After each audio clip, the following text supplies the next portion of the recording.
I am utilizing the Bit Integrations plugin to establish a connection between these two platforms. Let's go to Bit Integration Dashboard. Now click Create Integration. Now search and select Trigger, which is Elementor Form.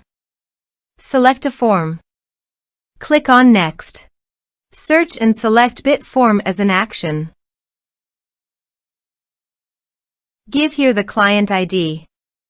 So, go to the Bit Form dashboard. App Setting.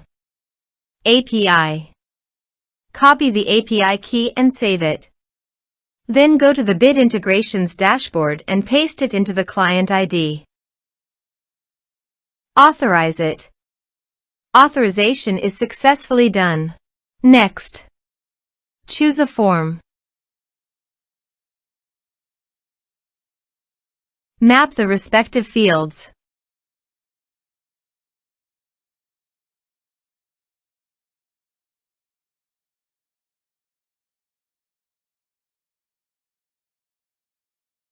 Here are some advanced features in conditional logic you can use for your own requirement.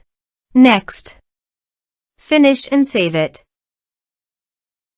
Now check the integrations by submitting a form.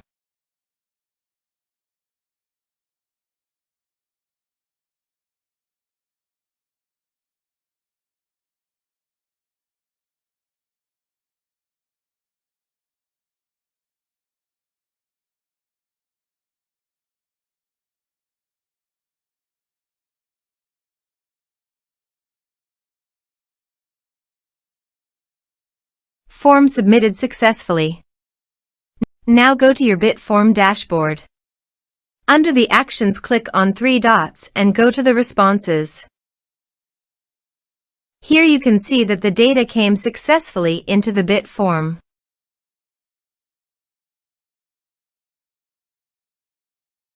Thanks for watching.